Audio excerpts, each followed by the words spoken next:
Okay, if you're someone who puts all this pressure on yourself where you feel like there's all these goals that you want to accomplish, you want to play certain venues, get to a certain number of followers on social media, win a Grammy, there's all this stuff that you want to do in your career, and when you think about it, it overwhelms you with stress, you don't know where to start, you feel lost. This video is for you, and it's also for me 5 years ago. This is everything I wish I could have told myself that I'm going to tell you to help you get over those feelings, to help you stop feeling so lost in your career so you can actually put yourself on a path to success, to actually feel like you're moving that needle forward every single day. The most important topic I want to cover first in this conversation is that idea of being told no. If you're in music and you've been in music for 1 year, 10 years, 30 years, everybody knows that being told no is just a part of the business. You want to play a certain gig, you want a certain, songwriter to collaborate with you. No, maybe next time, I'm good. You've heard those words over and over and over again.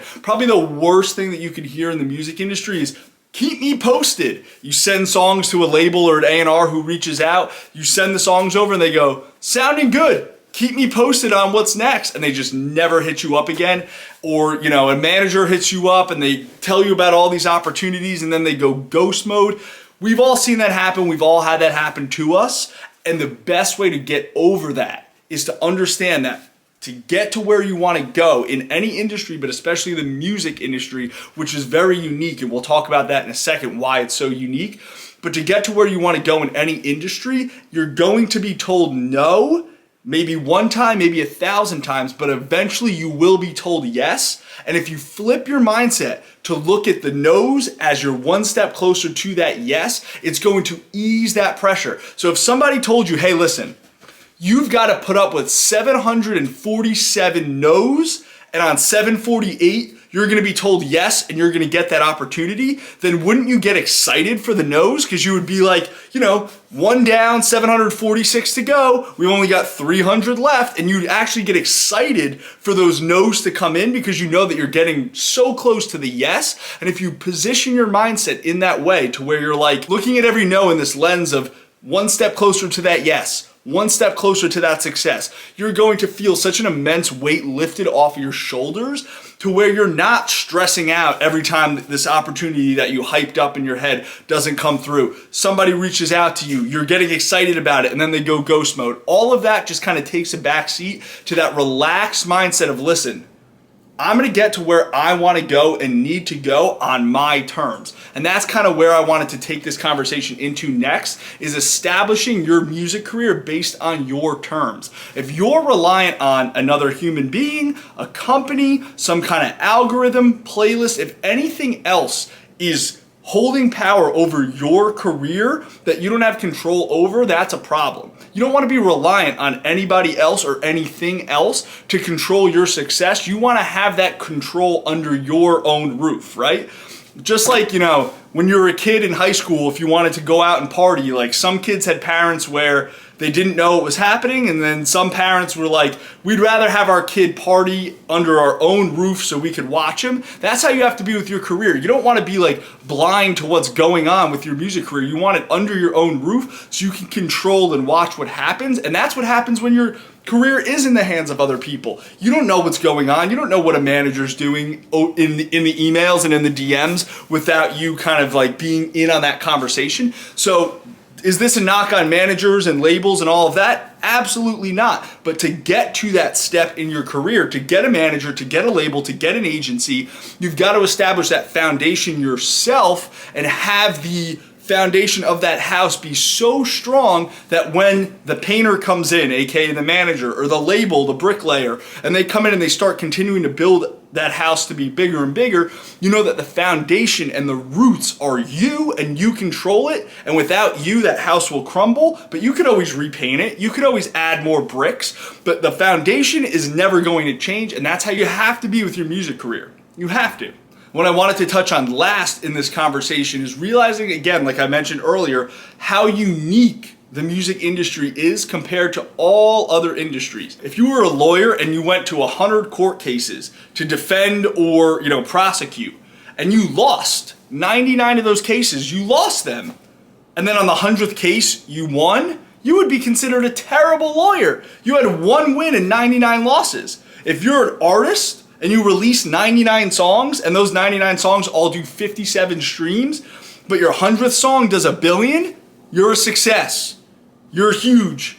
You're in the Hall of Fame of songwriters and artists. So very unique industry in the sense that you can fail over and over and over again and then finally succeed maybe 1 year or 10 years later and still come out, and leave a legacy in which you are a success. So don't stress over the current, the present, or especially the past, because what's lying ahead in the future is going to reveal itself based on what you do in the present. And if you are in the present and you're stressing about the future or worried about the past, then you're not creating those moments in the present to set you up for that success in the future. Treat every single day like you've just hit the refresh button on life and on your career. Every single day you wake up and it's a new day. It's a new song that you're gonna write. It's a new social media post that you're gonna put out there. It's a new conversation you're gonna have with somebody in the industry. Every single day it's a new refresh button, and whatever happens within that 24-hour box, that stays where it is and you move on tomorrow. Instead of stressing about, I need 300,000 monthly listeners by May 15th, 2025, or I need to get to 1 million TikTok followers by summer 2026. Why? I used to have on my vision board in my old house in New Jersey, I used to have a little picture of 100,000 followers on TikTok. Put it on my vision board. My life's gonna change when I hit 100,000 followers. Guess what I had next to it? A picture of LA, Wilshire Boulevard, on my vision board next to 100,000 followers on TikTok, next to 300,000 monthly listeners on Spotify. I hit 300,000 monthly listeners on Spotify first. Nothing in my life changed. Nothing. My life was exactly the same. I moved to LA.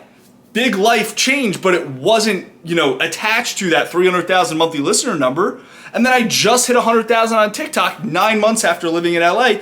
Nothing in my life has changed. And I thought, if I hit 300,000 monthly listeners, 100,000 TikTok followers, and then I move to LA, my life's gonna change. And those three things did happen, but in such a wildly different order and timeline than I had planned for, and it worked out for the best. So setting these, goals of 100,000 this, million this, it's not gonna change your life on this grandiose scale that you may think it will, as much as putting in that 1% every single day to get better and treating every single day like it is a new opportunity and a new lease on life and a refresh button for your career, for your relationships, for your family and the people around you. Everything's got to be just taken day by day. Don't worry about 5 years from now, 5 months from now, 5 weeks from now. Worry about today, and you'll just feel that pressure off of your shoulders, and the weight of the world and the weight of your career will just ease a little bit. Every time, you kind of got to get in that mindset to slowly transition into this new mindset. It's not just going to happen overnight. And as you ease that pressure off, you're going to create better music, better content. You're going to be more free to create. You're going to have better conversations with people in the industry because you're not going to be so, oh my God, I need this, please, please, please. And I promise this is going to just change your outlook and make you a more successful long-term artist, writer, producer, marketer, manager, but also human being. And I know it sounds cheesy, and you see me rant and rave on social media, now YouTube, a ton, about like the importance of social media and the importance of being out there. But if you're not being your, again, corny, but your authentic self when you are out there and people can sense that you're stressed and you have pressure, it's not the same as like knowing you control that foundation of your house. You could be in control of your career, and then just the relationships, the conversations, everything that comes, after that within the industry just has a less pressure-filled vibe, and then you have better conversations, better relationships, make better music, and everything just falls into place. So that's kind of the spiel we're gonna be doing.